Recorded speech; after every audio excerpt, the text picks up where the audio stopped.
रखना, कभी आपसे विप्रों का अपमान न होने पाए, किसी भी ब्राह्मण का आपके द्वारा शब्द से भी अपमान न होने पाए और देवताओं का अपमान न होने पाए। गौ माता के कहीं लठियां न मार देना केवल 4 दाने खाने के चक्कर में। पता चले आपने जहां लठियां मारी वहीं से आपकी कमर टूट गई, फिर कहते फिर रहे महाराज बहुत इलाज कराया लेकिन कमर में आज तक दर्द नहीं गया। अब वो ध्यान करो ना, जिस दिन वो 1-2 दाने के चक्कर में आपने गाँव में गाय घुस गई थी आपके खेत में से, उसके लाठी मारी, उसका भी दर्द अभी तक गया नहीं है। वो कह तो नहीं सकती ना, लेकिन परमात्मा तो दंड दिए बिना नहीं रहता, क्योंकि भगवान के सबसे प्रिय चीज अगर यदि कोई है तो पहले ही है गौ माता, और दूसरी है दूसरे हैं ब्राह्मण देवता, तीसरी है धरती और चौथे हैं देवता।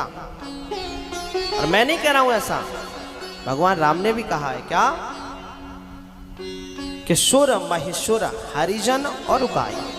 सुर माने देवता, महेश्वर माने ब्राह्मण देवता और हरिजन माने भगवान के भक्त और संत भगवान देखो विराजे हैं ना यहाँ पे। ये हमारी कथा की सार्थकता है, संत भगवान आए हैं, ये साधारण नहीं है। ब्रह्मा विष्णु महेश तीनों ही विराजमान है। देखो इधर एक बार दर्शन कर लो, तीनों ही विराजमान है, ये मानना पड़ेगा आपको। और एक भगवान अभी यहाँ आ रहे थे, 2 दिन से मैं देख रहा था, उनका मैंने फोटो देखा। जब भैया है ना हमारे हेमंत भाई, ये चित्र लेते हैं सभी के, जो इनको ठीक लगता है वहाँ ये चित्र ले लेते हैं, तो इन्होंने संत भगवान का चित्र लिया। तो वो चित्र मैंने बाद में देखा तो उनका स्वरूप बिल्कुल शंकर भगवान कैसा लग रहा था। तो मेरे को यही लगा बाद में कि भगवान शिव स्वयं सुनने के लिए आ रहे हैं। भगवान शिव कह भी रहे और बैठ करके यहाँ सुन भी रहे, और इसमें आश्चर्य नहीं करना भगवान किस रूप में आ जाएगा। ना जाने किस रूप में नारायण मिल जा। कभी किसी का अपमान नहीं करना। तो भगवान क्या कह रहे हैं कि सुर महेश्वर हरिजन और गाय। देवताओं, ब्राह्मण देवताओं और गाय और देवता, हरिजन माने संत भगवान, इन पर जो है भगवान कहते हैं मेरा भी इन पर बस नहीं चलता है। ये जो कहेंगे वो मुझे करना ही पड़ता है, मैं इनकी बात को नहीं त्याग सकता।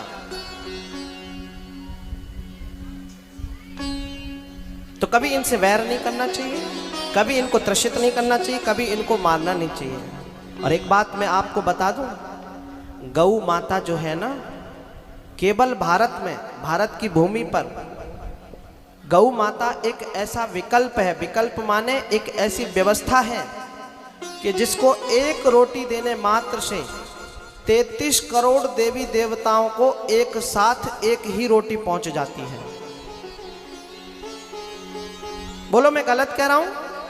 33 कोटि का एक विकल्प, ये मेरे ही द्वारा बनाया हुआ सूत्र है गौ माता के प्रति कि 33 कोटि का एक विकल्प। अब आप एक साथ तो 33 करोड़ देवताओं की पूजा नहीं कर सकते, क्या कर सकते हो? अरे यदि हम यहाँ 33 करोड़ देवी देवताओं को बुला लें और आपसे कहें सबको 1-1 रुपया दे दो, तो कितने लोग हैं जो 33 करोड़ रुपया निकाल करके दे देंगे? है किसी के पास 33 करोड़? नहीं है। और है भी तो व्यवस्थाएं इतनी है कि उनमें लगाना है उसको।